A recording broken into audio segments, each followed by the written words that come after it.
Uh, so I'm thinking last time when we talked on the deck, it was about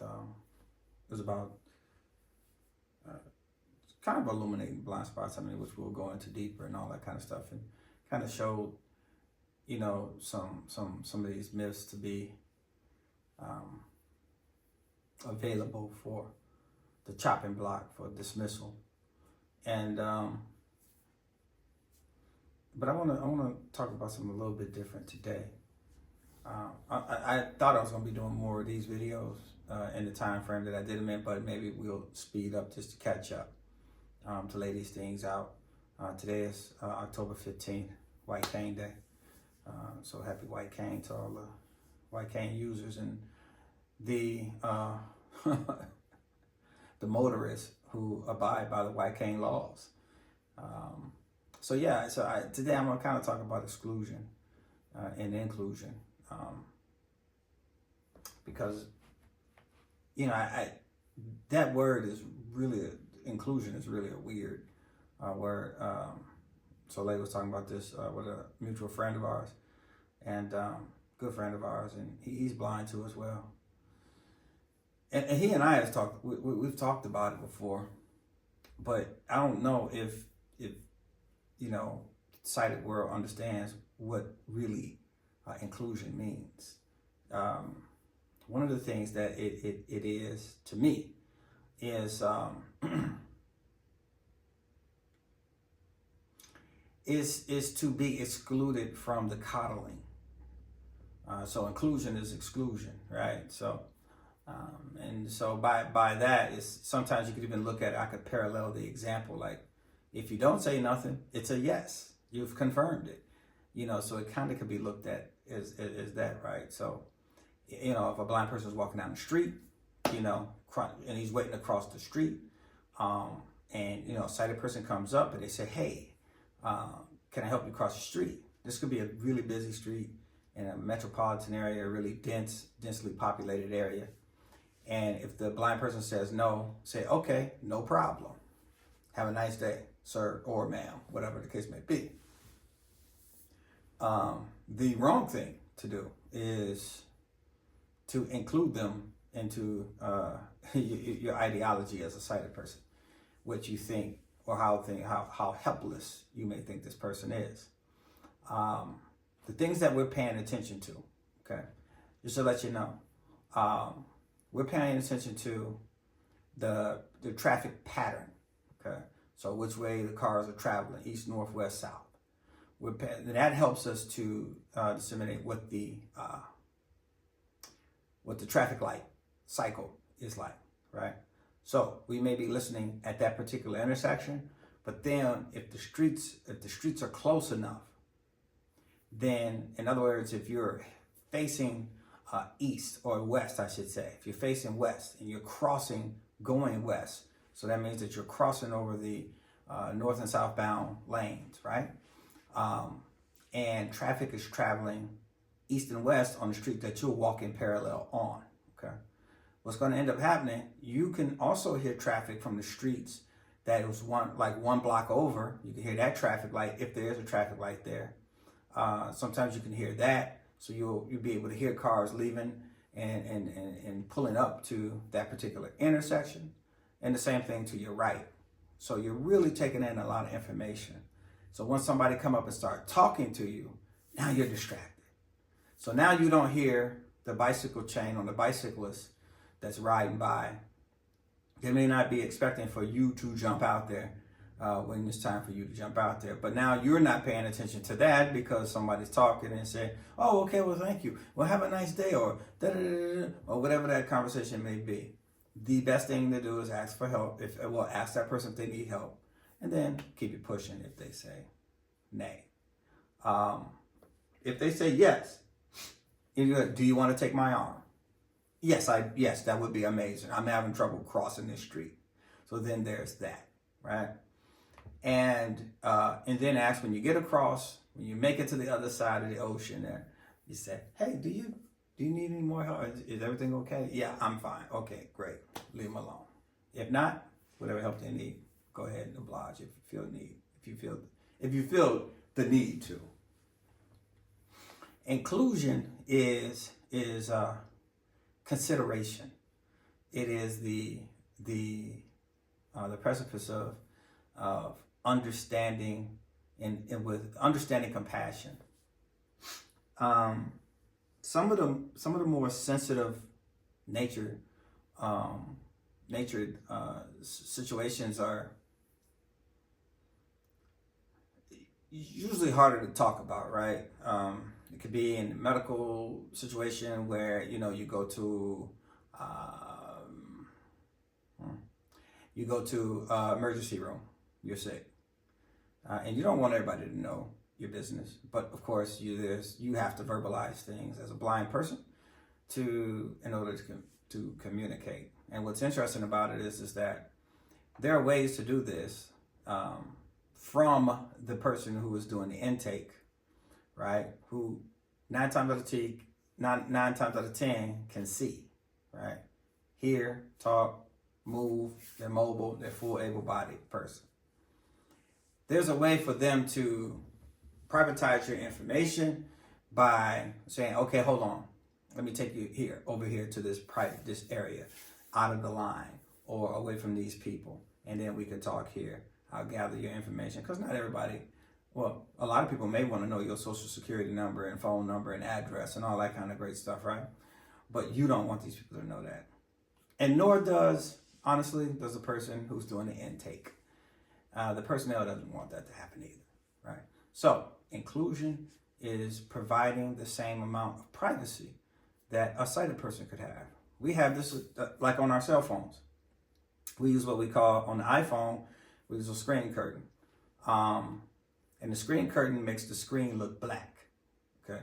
Looks like the phone is off, but it's talking. A lot of times we'll have the speech fast, so that way we can hear our screen reader, we understand it, but persons whose ear is not trained will not be able to understand it. So it just sounds like, and we're laughing. Oh, Timmy said a joke, or whatever the case may be. However, don't then think that person is off their rocker, because they're communicating on the incoming side of things. They totally understand this language. And that means, I've had a gentleman, this is another example, I had a gentleman just impose himself on me and say, hey, your phone is off, and took the phone out of my hand and started trying to, he said, it's not coming on. I said, do you hear it talking? He was like, yeah. I said, it's working. Let me get the phone back. He was like, but it's nothing on the screen. I said, yeah, it's called a screen curtain.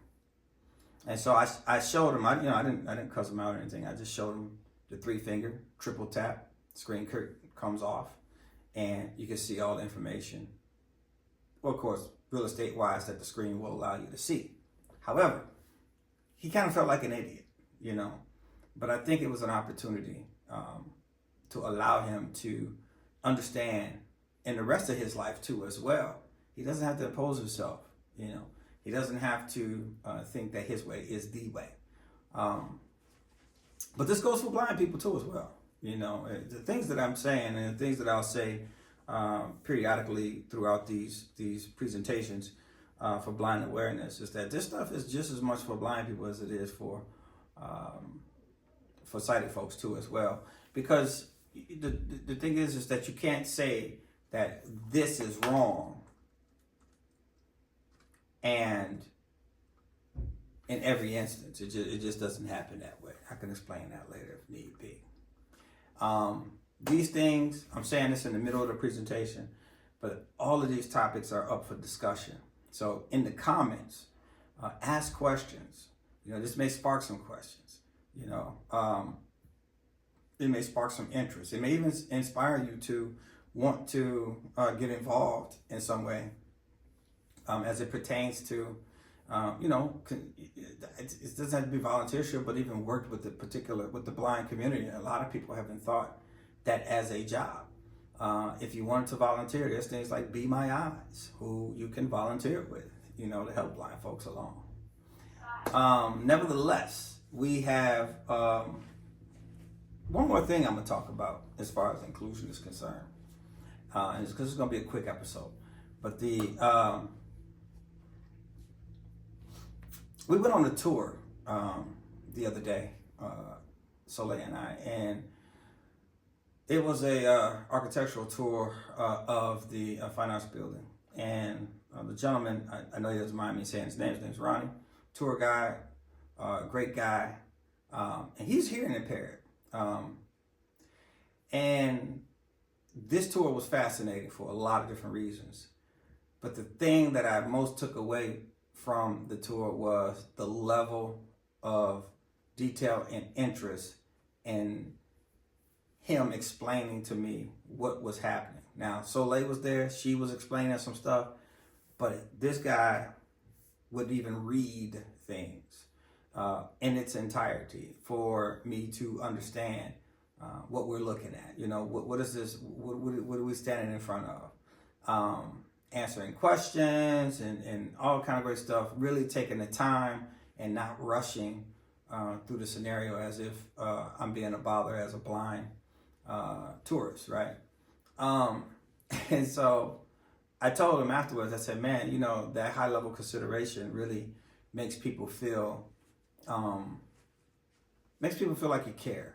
You know, that's really what it is at the end of the day. And when you do care, inclusion is simply treating everyone the same or as you would want to be treated. It's no special treatment. I don't know of any blind person that's asking for that except for those who are highly coddled. I know plenty of those too as well. And, you know, I'll talk about that in another episode, which I think that's very fair game too. And then also as well, being able to understand, have compassion. Those are going to be the two things. Those will be the three things that I think will bring this inclusion word to a much sunnier, a much moonlit, a much more illuminated path of travel. So I don't know, baby, you have some questions? I do. One question. You were speaking about transport, you know, mobility around people requesting if you need help, if you need assistance. There is something that you had shared previously around how blind people feel when they are traveling and having consideration around, you know, saying hello, you know. So do you want to speak about that? When I said, I think I shared with you that, you know, in my neighborhood where I used to live in Berkeley, I would see blind people walking down the street, you know, different instances. And I didn't say hello. I didn't greet them because I thought that they were somehow doing the sort of assessments that you were describing. Like if you're in the middle of the sidewalk or something like that. And I assumed that they are paying attention to something, they're counting, they know distance, whatever it is around navigating. And I didn't want to distract, which is a good word, by saying hello or something like that. And you were saying, no, in those sorts of instances, it's actually good because they do hear people, of course, approaching them or moving around. So saying hello and just acknowledging also helps to it's an amazing tool for a lot of reasons. You want to share at least a couple? Yeah, I can share a couple because one, proximity, they know where you are. It's a good indicator. Two, it makes you comfortable as a blind person to know that someone's considerate enough. Because if you travel a lot by yourself, you know, your anxiety is a little less if you're traveling in well-known zones. But if you're traveling outside of that, you know, it's this thing where, you know, you have to be on hyper alert on footsteps coming up behind you, coming from the sides, people riding bicycles on sidewalks, motorized scooters and things. Okay, now people are leaving things out. You know, somebody could leave a baby carriage out, or a bicycle. You know, kids are notorious for, you know, not even using a kickstand on their bicycle. It's just laying on the ground, you know, on the sidewalk. So somebody may say, hello. That doesn't distract you. All that does is brings a bit more comfort to you. Also, as well, for me, what the hellos do for me is kind of gives me an idea of the neighborhood that I'm in. It lets me know, you know, what type of stuff is around, depending on the type of hello, the texture and tone. The lesser excited, the more excited. You know, that people. I'm like, okay, well, this must be a pretty cool, energetically speaking, area. You know, people who are in in lesser, lower vibrating areas are tend to not really want to speak, or the speaking may be a little bit more disgruntled. You know, so that also is a thing that could help colorize your point of view from the auditory position. Thank you. I think that was really helpful. So that when people do encounter blind people while they're walking or moving about, then they do know, you know, and just passing and just encountering, walking on the street or something like that, that saying hello or just, you know, having that acknowledgement is helpful. Even asking, hey, do you need any help? Yay, nay, you know, what you've already addressed before. Same if in a grocery store or something like that. Yeah. Anything else you want to cover? No, I'm just saying, you know, yeah, jump in them comments and ask some questions. I hope this sparks some questions. I can't cover everything because I could keep going for days and talking. And so, you know, my wife she was like, babe, don't get on your trail, which we both know what that means. That means a lot of hours for y'all. That's kind of what that means. There's some bite-sized chunks, and get, you know, having people ask questions, which is a great thing. And then we also know what you want to know. There's lots to share, and so it's helpful to also allow you guys to also participate and engage with some directions that you would like to see things and see what things are answered. You know, that you may have always had some questions about. Or that, you know, these conversations evoke. So thank you for tuning in, and we will see you next time.